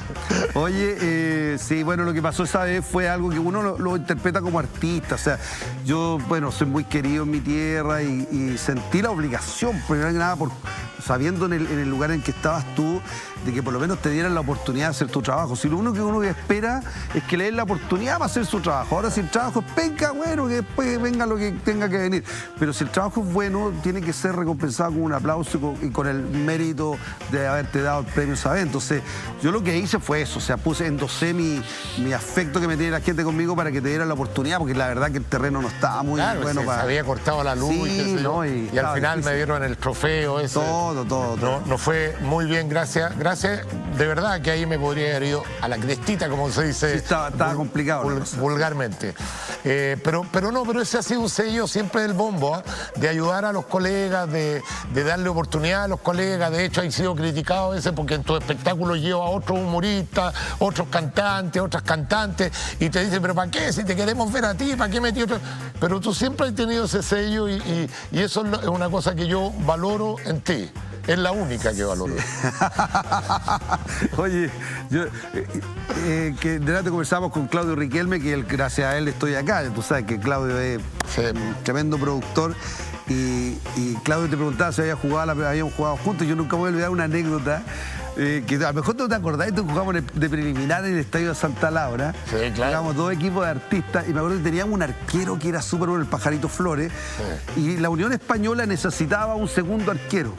Y yo conversando en ese tiempo, yo conocía a don Jesús Goya, entonces yo le comenté, le dije, ¿sabe que nosotros tenemos un cabro que juega al arco, que es re bueno, vamos a jugar de preliminar, usted lo podría ir a ver, porque este ataja hasta la chuchada, bueno. Ya me dijo, llegaron tempranito, pues, me acuerdo que llegaron en el segundo tiempo y se sentaron a ver el partido y justo hubo un córner que lo pateaste tú. Sí. Y pateaste el córner y le hiciste un gol olímpico. Entonces digo, ¡guau! Y los dirigentes se pararon y se fueron. Puta, el Checho Irán le hace un gol olímpico a la promesa de Bombo Fica, se fue. La verdad que teníamos un equipo de fútbol con el Bombo Fica y con Claudio Riquelme, que es el productor de uno de los productores de este programa, Patitas con Sangre. Ahí está el Bombo jugando fútbol. Por la Universidad de Chile. Sí, como futbolista el Bombo es un muy buen humorista. Todos los picados dicen eso cuando... Pero yo la piso, no, yo. Entonces, al lado del Patitas con Sangre de Claudio Riquelme, que el central Claudio Riquelme, el equipo de los artistas, bueno, pasaba uno y lo dejaba sangrando. Patitas con Sangre lo hizo. No, era de temer, Claudito. Bueno, hasta el día de hoy, si todavía juega el viejito, se conserva bien. ¿Y tú sigues jugando fútbol? Sí, yo sigo jugando una liga ahí en Huechuraba. Tenemos un juego los días domingos y hago cuando puedo. Bueno, ahora estamos recién retomando las actividades. Tú sabes, con esto el COVID hace ya harto rato. Además yo me corté el tendón de Aquiles. Entonces estuve un año sin poder hacer deporte, nada. Y... Te echó de menos el mundo deportivo, la verdad, sí, que me llamó incluso la ministra. La ministra del deporte me llamó que cuando te iba a mejorar. Sí, no te echó de menos nadie, no te preocupes. No, se comentó mucho, incluso pensaban que yo me iba a retirar del deporte, pero bueno, sí, le comento a toda la gente. Había duelo nacional. Lo que no te puedes retirar es del humor, porque yo, cuando a mí me preguntan cuál es tu humorista preferido, yo encuentro que tú has subido un peldaño de ser un contador de chistes, has logrado captar de alguna forma la esencia del alma nacional en muchas oportunidades, y hay una pequeña rutina tuya que yo la encontré genial, que de alguna forma interpretaste a mucha gente, esta rutina del Master Plop. Veamos un pedacito y después te voy a preguntar cómo nace esta rutina, cómo se te ocurre. Hoy estaba ahí yo cuando de repente apareció un tipo, me quedó mirando y me dijo: yo tengo lo que usted necesita. Viagra, dije yo. No, me dijo, yo tengo la tarjeta Master Plop. ¿Qué dije yo? La tarjeta Master Plop. Esta tarjeta es muy importante porque usted la necesita, yo la necesito, todos la necesitamos. ¡Llévela ahora ya! Dije yo. Y me acordé, oye, que nosotros somos tan consumistas, a veces compramos cada cuestión que no necesitamos. Yo un día fui a un supermercado, estos megamercados que hay, compré una máquina para cortar el pasto. Yo vivo en un departamento, cállate, ahí la tengo embalada. Estaba en oferta, sí, pues bueno. Entonces me acordé y le dije, no, la verdad es que no. Me dijo, las oportunidades se dan solamente una vez en la vida y el destino quiso que nos encontráramos y esta tarjeta le va a cambiar su vida porque usted la necesita, yo la necesito, todos la necesitamos. ¡Llévela ahora ya! Me acordé de la máquina de cortar el pasto. No. Oye, ¿sabes que eso me pasó a mí, po? La Master Plop. ¿Sí? Sí, me pasó. La mayoría de mis rutinas están basadas en hechos reales. Yo, bueno, en ese tiempo cuando estábamos a cargo era presidente del club deportivo, fui a una tienda del retail y había unos buzos re baratos, pero había que comprarlo con la tarjeta de la tienda. Claro, sale más barato con la tarjeta. Claro, entonces yo muchas veces dije, ¿sabe qué quiero la tarjeta? Porque necesito comprar los buzos. No sé, salían como al 20% del valor real. Entonces ya me dijeron, ¿quiénes? No, los quiero la pura tarjeta, sin seguro, sin ni una cuestión. Ya, pues me dieron la tarjeta, compré los buzos para todos mis compañeros de equipo y después me tenían que reembolsar la plata y hasta ahí todo bien, po. Después empezaron a llegar cuentas de unos seguros y una cosa. Entonces yo no pagué porque dije, yo nunca tomé estos seguros hasta que aparecí en DICOM. Cuando aparecí en DICOM por estos seguros, yo fui a alegar y bueno, y ahí todo lo que pasó en la rutina... Pero tú te imaginaste que eso que te había pasado a ti le había pasado a mucha gente. ¿Pensaste que era una cuestión tan popular? Porque de repente uno dice, voy a escoger algo que me pasó a mí para la rutina, pero a lo mejor no interpreta a nadie. No, yo lo hice gracioso desde mi experiencia, pero después me di cuenta que era transversal, que estaba todo este país, de alguna otra manera habían tenido problemas con el sistema que era el sistema de endeudarse a través de las tarjetas, con cobros indebidos, que después apareció el famoso CERNAC financiero, que a mí me llamaron para hacer rostro del CERNAC financiero. Sí, me llamaron. En ese tiempo era el gobierno de ¿cuánto se llama? De nuestro presidente que tenemos ahora, el primer gobierno. Sí. Y yo me acuerdo que ahí al ministro le dije, ¿sabes lo que pasa? Que yo soy de otro partido, entonces, no, me dijo, pero nosotros nos da lo mismo. Y bueno, pero al final no sé por qué no se hizo, pero porque yo fui te querían honesto, pagar con una Master Pro. Me querían pagar con chilito. No. Oye, Bombo, antes con Bombo tenemos muchas anécdotas. Muchos de ustedes sabrán que yo recopilé muchos chistes y edité 2 libros que hasta el día de hoy han sido bestsellers, más de 50.000 copias de cada uno, de cada uno de esos libros. Bombo fue al lanzamiento de mi primer libro, Los Secretos. Así me acuerdo, perfectamente. Y cooperé con unos chistes también, ¿te acuerdas? Sí. Igual escribiste algunos chistes, pero la firme. Muchos humoristas también sacaban chistes de ahí para su rutina. Tú de repente un chiste lo transformas en una historia. Sí, yo tengo esa facultad de ranación. ¿Cuántos chistes me robaste a mí para que saquemos cuenta? Si algunos sacaste el libro, entonces... Si yo quiero la colita, los chistes tuyos son todos medios cochinones, entonces...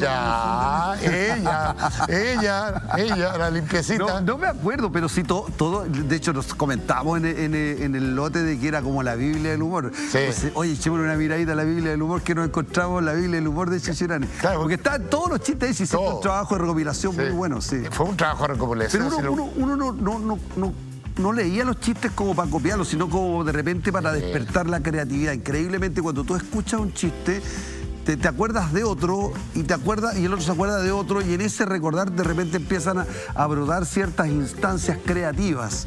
Así que no tiene que ver con la copia en sí. Pero oye, si además, ¿qué copia? Si los chistes no son de nadie, los chistes son del pueblo. Ahora, de los, no sé, pues 2.000 chistes que traía cada libro, habrán sido 5, 6, 7 inventados por mí, el resto eran recopilaciones de otra gente y qué sé yo. Sí, la gracia es que nos dimos la molestia de seleccionarlo. Y tenerlo ahí, así que yo no estoy haciendo que el mérito haya sido mío ni mucho más. Dime una cosa, de todos estos pasos por festivales, con esta rutina, ¿cuál fue el que más te dejó marcado? Yo creo que más que a mí, al telespectador en la rutina del año 2012.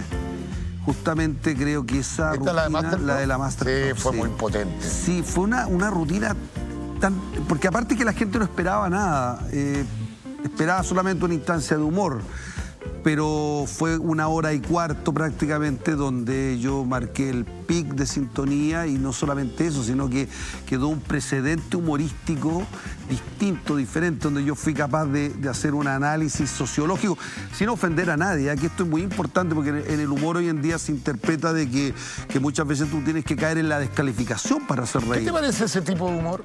No comparto, porque mi línea es distinta. Yo estoy en la línea más de la crítica, pero al final es el público el que decide. Yo creo que el público el que tiene que decidir si le gusta o no. Pero mójate el potito. Vamos a poner un caso específico de Yerko Puchento. ¿Ya? Yerko Puchento, en su rutina, que no vamos a decir que el libretista no es gracioso, no es porque hacer una rutina semanal sobre la contingencia es difícil, digámoslo, y muchas veces nos provoca risa. Pero de repente la agarra con una persona y la puede denigrar a niveles... La ministra Pérez, creo. La ministra Pérez, la misma, ¿cómo se llama esta chiquilla? La Luli, que la deja como tonta, y la Luli de toda la farándula es la más inteligente, tiene como 17 departamentos, pero entonces al final de cuentas tú puedes dañar a una persona, a un político, por ejemplo. Bueno, hay una imitación de Kramer que estuvo muy complicado, un político que es Salaquet, ¿se acuerdan? Claro, sí. Pero bueno, ese es Kramer. Justamente te iba a dar ese caso, que tú puedes de alguna forma generar realidades con el humor que le puede hacer mucho daño a las personas. ¿Tiene un límite el humor o no tiene un límite a tu juicio? Bueno, yo creo que tú como humorista también, no sé si compartes la idea mía, pero generalmente uno tiene una visión y uno solamente tiene que hacerse responsable de lo que uno dice y hace. Porque cuando de repente uno empieza a cuestionar el trabajar o el hacer de otro, mucha gente dice, bueno, ¿y dónde está la libertad de expresión? ¿Dónde está el derecho a hacerlo si aquí no estamos, haciendo mayor daño más que es humor? Y el humor en sí no debería por qué hacer daño. Tenemos que tener la sabiduría, la madurez, es decir, hay un montón de conceptos que muchas veces algunos te los ponen cuando uno dice, bueno, al final a lo mejor tiene razón. Por eso yo generalmente casi no toco eso, me hago responsable de mi humor y de mi estilo. Sí, no, sí está bien. Pero no me atrevo. O sea, en lo personal yo no lo haría. Si tú me preguntas si yo lo haría, te digo no. Sí, a ver, escúchame. Yo fui al programa Vértigo a defender la demanda de Cecilia Pérez, porque creo que tiene todo el derecho a alegar por lo que hicieron con ella, pero en ningún caso estaba de acuerdo con que se censurara al humorista. O sea, para mí el principio de la libertad está por sobre todos los demás principios, pero yo creo que tenemos que como sociedad fijarnos límites. Lo mismo que pasa en Twitter, por ejemplo. Una persona escribe algo y poco menos que la destruyen con un nivel de insulto que la verdad, ¿cómo puede seguir viviendo después de eso? Y puede haber gente en los colegios, por ejemplo, el bullying que se hace con los estudiantes por parte de los mismos compañeros, ¿sí? La mala interpretación de la libertad que se transforma en libertinaje puede hacerle mucho daño a la gente. Entonces yo creo que el humor tiene que hacer reír, pero no a costa de cualquier cosa. No, yo comparto contigo eso. Bueno, mi estilo ha sido totalmente diferente. El problema está cuando uno entra a cuestionar el trabajo de otros, porque nosotros dos somos humoristas. Pero yo partí diciendo que me hace... Kramer creo que es de los humoristas o de los imitadores más talentosos que existe en Chile. El Yerko Puchento, genial, la rutina. Si estoy hablando de ciertos límites que se traspasan muchas veces. Sí, pero te vuelvo a insistir, cuando uno de repente... Porque yo hablo desde mi trabajo, desde mi criterio, pero cuando uno empieza a cuestionar el trabajo y el criterio del otro, siendo ambos dos comediantes, la gente siente de alguna otra manera que nosotros estamos haciendo algo que no es moralmente correcto, porque es distinto cuando uno lo hace desde el público. No sé si me explico. Si yo, por ejemplo, puedo cuestionar a un deportista, no sé, el entrenador de un equipo de fútbol, porque yo no lo soy entrenador, entonces yo hablo desde las vísceras hacia el entrenador de fútbol. Pero cuando de repente entre los mismos entrenadores se cuestionan y se dicen, al final, ¿quién es el que decide? Yo creo que es el público el que decide. El público el que tiene que tener la madurez para entender y poder diferenciar qué es lo que es picardía de qué es lo que es ordinariez, qué es lo que es descalificación, a qué es lo que es crítica. O sea, creo que el público nosotros tenemos que confiar y también enseñarle al público a hacer las diferencias. Pero cuando nosotros entramos en ese terreno siendo del mismo ámbito, creo que... A mí nunca me ha gustado criticar a los colegas, de hecho, nunca critico la rutina, sé lo difícil que hace reír, así que yo aplaudo, el humor es de las disciplinas más difíciles. Simplemente estoy poniendo, porque también en el humor se refleja un poco la sociedad. ¿Sí? Y yo creo que esta sociedad que estamos construyendo hoy día está muy intolerante, con el que piensa distinto incluso, las descalificaciones. A ti te debe haber pasado, desde que anunciaste que había entrado al Partido Comunista... A ver, corrección, yo no anuncié que había entrado, yo me reinscribí en mi militancia. O sea, yo siempre fui comunista, sí, lo que pasa es que yo me reinscribí. Y olvídate, me mandaban a contar chistes a Corea del Norte, pues bueno, o sea... ¿Qué hacía aquí? Vamos a hablar de eso en el Café Cargado, pero antes... Te voy a contar una anécdota. Yo fui a Disney con mis hijos y me encontré con un tipo que me gritaba el otro día, ándate para Venezuela, concha, y me gritaba el otro día y estábamos en Disney en uno de los parques. Entonces, oye, decía... a propósito de tu hijo, el Bombito que lo presentaste en alguna oportunidad como un futuro humorista, ¿qué es de él? ¿Qué pasó? ¿Por qué no siguió en el humor? Bombito ahora está en Puré, Bombito. Mira, no sé por qué le pasó a este cabro, no sé si me lo cambiaron, no tengo idea. Hablemos después de comerciales mejor, ¿te parece? ¿O quieres que lo hablemos ahora? No, pero ¿qué pasó? No, pues que digo yo, el tema es largo, así que... Es largo el tema. Miércoles.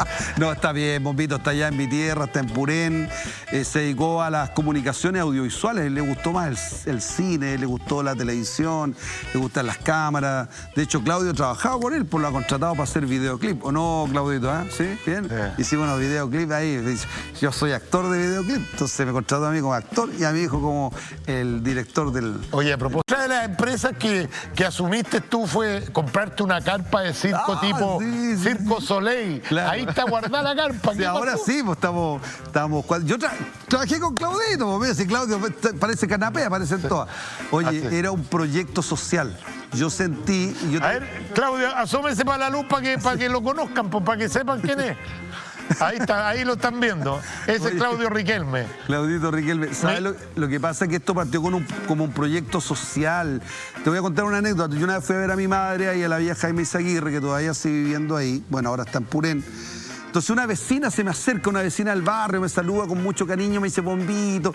Y yo pensaba que lo vimos tan chiquitito, que lo conocemos del barrio y todo, y ahora tan famoso, pucha, tengo una pena con usted, me dice. Sí, digo yo, ¿por qué? No, lo que pasa es que usted actúa en los grandes teatros, el Teatro Las Condes, Providencia, en los casinos, y la verdad que nosotros con mi viejo no podemos ir ahí porque usted comprenderá que mi viejito tiene una jubilación de 300 y tantos mil pesos. Ir al Monticello para nosotros significa gastar 100.000 pesos, un tercio del sueldo de mi viejo. Nosotros no nos podemos gastar eso. ¿Cuándo va a actuar para el pueblo? Me dice. Y eso a mí me pegó fuerte. Entonces dije, ¿qué hago? Y ahí empecé a pensar y justamente pensar en una carpa de circo para recorrer toda la periferia y cobrar barato. Pero sabes que una de las cosas que aprendí que el pueblo, por eso es tan importante la cultura en un país.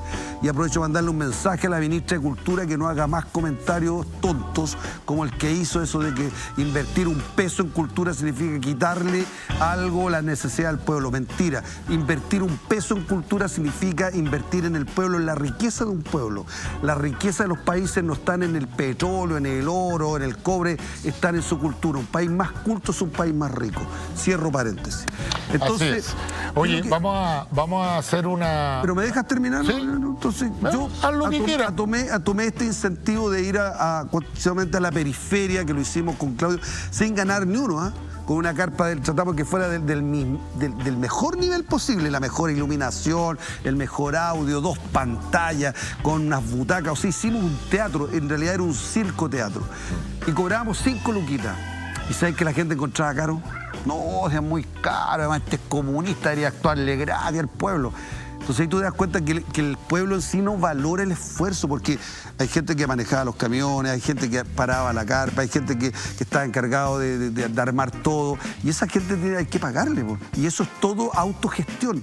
Aquí el Estado nunca a mí me dio plata, ni el Ministerio de Cultura me dijo, ¿sabe qué? Usted lo que hace está muy lindo lo que está haciendo, le vamos a financiar esto para que usted le lleve alegría al pueblo, para que usted le lleve entretención al pueblo lo más barato posible, para que el pueblo tenga acceso a algo de primer nivel. No rasquerío, primer nivel. Entonces ahí me di cuenta que para un tipo comprarse 2 cajas de vino, un pack de cerveza, era mucho más lucrativo para él que llevar a su señora, a sus hijos a un espectáculo humorístico. Bombo, ¿te has sentido cómodo en el programa o no?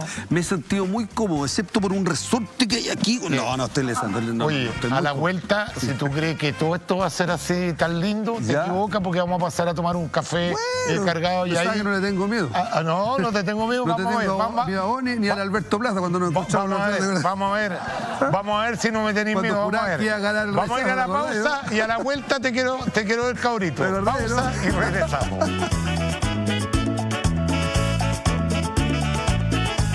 Metían preso a todos los jóvenes, te fuiste al teatro y me dice, no, porque tú como estabas, eso es un sector acomodado, ya empezó con la lucha clásica. Oye, si vámonos al tiro al café cargado. Vamos al tiro a seguir peleando. ¿Quieres que me saque la chaqueta? Me la saco. Café cargado. Vamos a ver. Oiga, sentar acá donde se sentó el senador. Muy bien. Oye, ahí se sentó. Gracias, Matías. Gracias, Matías. Oye, este es un café cargado. Sí, así que vamos a entrar al tiro en materia. ¿Pero qué tienes ahí? Primero muéstrame lo que tienes ahí. Oiga, esto debe haber sido de mucho orgullo para usted salir en la tapa del Condorito, un loro en vez de gaviota. Sospechosa la...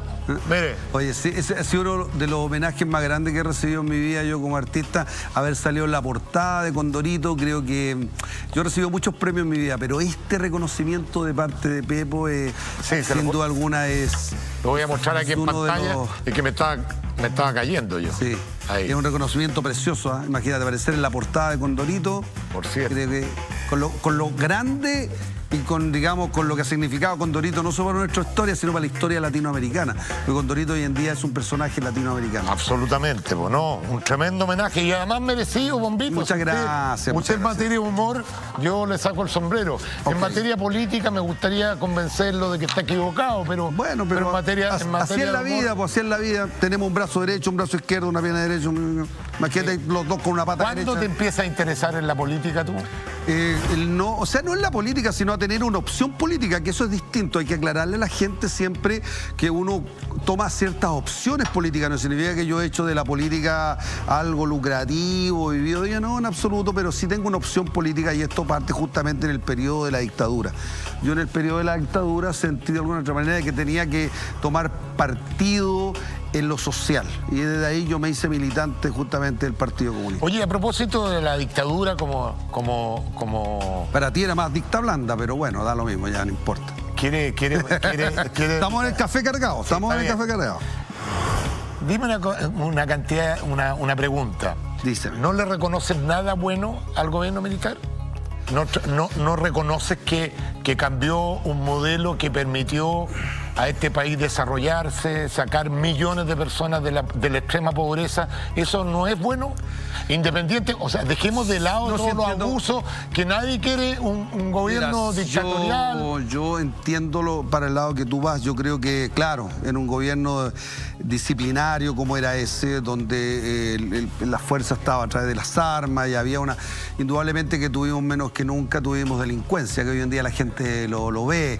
Por ejemplo, esto que los narcotraficantes se despiden a sus deudos a balazo en el cementerio. La gente muchas veces dice, bueno, en el gobierno Pinochet jamás hubiera pasado. No estoy hablando de ese tipo de pero te digo, cuando uno plantea lo que uno podría pensar de lo positivo ante esto, que a la gente le duele tanto hoy en día la delincuencia como le dolía antiguamente la dictadura a algunos. O sea, tenemos hoy en día una dictadura a través de la delincuencia y el narcotráfico. Entonces... Sí, pero me llevaste a un plano que no es el plano que te estoy preguntando. Yo te estoy preguntando, espérate, Bombo. Tú me estás preguntando, claro, por el desarrollo social y económico. Por supuesto. Sí, lo que pasa es que cuando tú... en la época mía y en la época tuya, ¿sí? Estudiaban 140.000 personas en la universidad. Hoy día estudian 1.400.000 personas, de las cuales el 80% es primera generación. Sí. O sea, si uno no es pero está bien, si uno no es capaz de reconocer ciertas cosas, o sea, la cantidad de automóviles que hay hoy día en Chile, la cantidad de refrigeradores, de televisores, la cantidad de gente que salió de la pobreza. Chicho. ¿Cómo no va a ser valioso que un país tenga un periodo, y no solamente estoy hablando del cambio estructural que hubo en esa época, sino todo el desarrollo que tuvo estos 40 años? ¿Cómo no reconocer todo eso? Hay un desarrollo mundial, Checho, en el cual Chile no puede hacerse ausente de un desarrollo mundial. El mundo ha cambiado, nosotros jugábamos a la pelota en las calles, hoy en día los niños van a complejos con pasto sintético, donde se han hecho algunas inversiones, porque todavía siguen las canchas. El mundo ha evolucionado, y cuando evoluciona un mundo, evolucionan todos los países, unos más que otros. El problema no está en lo económico. No es así, Bombo. Chile estaba en el último lugar de Latinoamérica y pasó a estar en el primer lugar. Entonces, bueno, ¿qué nos pasó entonces? No me distorsiones la realidad. Si aquí hay evidencia, hay datos. Está bien, yo te pregunto, ¿y qué pasó entonces? Pues si hubiera sido tan bueno, ¿qué pasó? Porque hay un problema social y hay un problema humano en el cual tú no puedes hacerlo a un lado. Si bien en algunas cosas económicas Chile cambió, tenemos carreteras que son impecables, tenemos excelente iluminación en un sector más que en otro, pero tenemos buena iluminación, tenemos buena infraestructura en los edificios, que hay un terremoto de 7 puntos y los edificios no se caen. Es decir, tenemos muchas cosas buenas, pero la desigualdad social que existe... Eso No, pero si indudablemente tiene que ver con un modelo que lamentablemente se heredó del gobierno militar. Pero, Bombo, perdona, ya vamos a entrar en materia. No sé si me explico. Si te explica, pero espérate, pero déjame hacerte la contraexplicación. Yo sé que ustedes privilegian la igualdad a la pobreza, por sobre la pobreza. No, porque pero tú me dices, que cuando yo te hablas puedo de mostrar igualdad, todos los países en los cuales han gobernado gobiernos de la ideología política que a ti te gusta, y ahí son efectivamente más iguales, pero todos ganando $3 mensuales o ganando $20 mensuales. ¿Esa es la igualdad que queremos para nuestro país? A ver, yo creo que tú de repente caricaturizas un poco no la es caricatura, cosa. es no me voy a hacer responsable, es evidencia, no me voy a hacer responsable de lo que uno quiere para Chile. No me voy a ser responsable de lo que yo quiero para Corea del Norte, ni para Venezuela, ni para Cuba, porque no es mi prioridad. Mi prioridad es Chile. Yo tengo una ideología como la que tienes tú, y pienso que aquí cuando uno habla de igualdad de oportunidades. Habla de igualdad de derechos, habla de equidad en algunas cosas. Entonces, aquí el chancho está mal repartido, aquí no hay igualdad en oportunidades. Resulta que en este país, de 7 colegios nacen todos los que administran este país. Y el resto terminan siendo mano de obra barata. Lo que queremos es que un niño pueda ser científico y que venga de La Pintana o que venga de La Legua o venga de Cerro Navia. Pero para que un niño sea científico y venga de esos lugares periféricos o vulnerables, tiene que haber un país que sea más solidario y que sea más equitativo en sus recursos para que le entregue calidad. Que tenga mejor educación. Por supuesto, calidad educacional. Sabemos que el modelo puede tener muy buenas intenciones, pero es un modelo que se perdió porque los que administraron el modelo terminaron enriqueciéndose a través de la avaricia y el egoísmo. Oye, Bombo, tú quieres ser candidato a constituyente. A mí me ofrecieron la posibilidad de ser constituyente y es más, la gente me ha pedido que sea constituyente y a mí me gusta la idea de ser constituyente. ¿Cuáles son las cosas fundamentales que tú cambiarías en la Constitución? Bueno, mi primera bandera de lucha, te lo quiero decir, lo mío está explícitamente ligado a lo que es el mundo de la entretención, el arte y la cultura. ¿Irías por ese lado? Sí, apoyando indudablemente todos los otros derechos que son fundamentales, que yo creo que la educación tiene que ser un derecho fundamental, porque la educación tiene que ver con la cultura. Un país culto, un país educado, mira...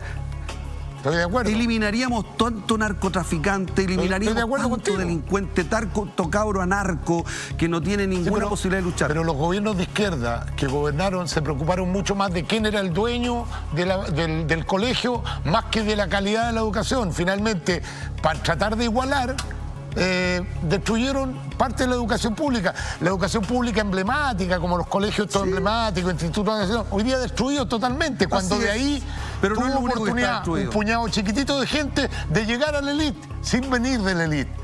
Y en vez de mejorar eso, lo destruyeron. Sí, pero no es lo único que se ha destruido. Tienen que pensar que en esto que ya donde está el germen, ¿no es cierto?, de la avaricia, la corrupción, la envidia, el egoísmo, invitándonos a ser, ¿cuánto se llama?, autosuficiente. Este individualismo en esta sociedad con este modelo neoliberal no es lo único que ha destruido.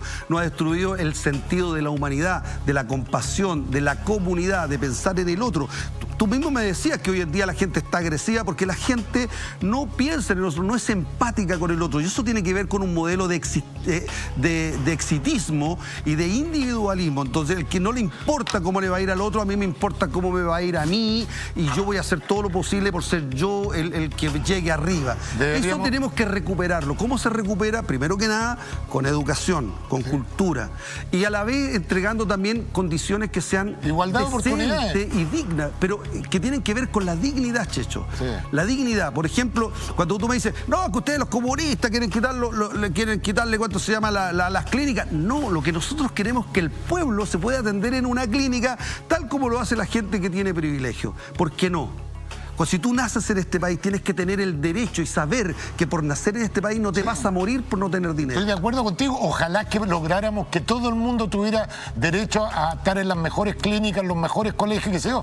Pero para eso, mi querido amigo, se necesitan recursos. Y lo importante es que el país genere esos recursos para poder tenerlos. Y que tiene que ver también con la generosidad. Yo hablé con el senador antes que tú y le decía, la buena utilización de esos recursos. Mucha plata se pierde en la burocracia, en los políticos, en los pitutos. Si esa plata fuera efectivamente a la gente que más lo necesita, oye, me avisan por interno que nos está quedando poco tiempo. Sí. Y quería tocar el tema de la Araucanía contigo, que tú tienes raíces también. Sí, bueno, yo vengo de un pueblo ancestral como Espurén Indómito, que está justo en el epicentro del conflicto mapuche.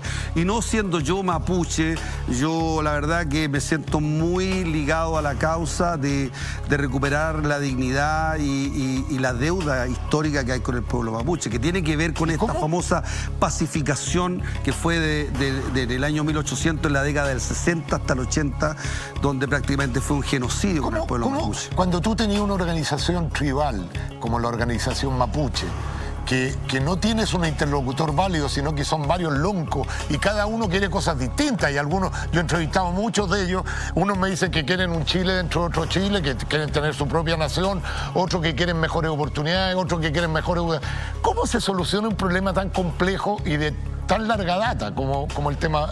Bueno, el problema del liderazgo mapuche, que viene de los tiempos de cuando llegan los españoles acá. O sea, el Leo Straro fue el que logró unificar al pueblo mapuche y logró las primeras avanzadas de triunfo hacia justamente un imperio. No te olvides que el pueblo mapuche es el único pueblo en la historia de la humanidad que fue capaz de ganarle un imperio.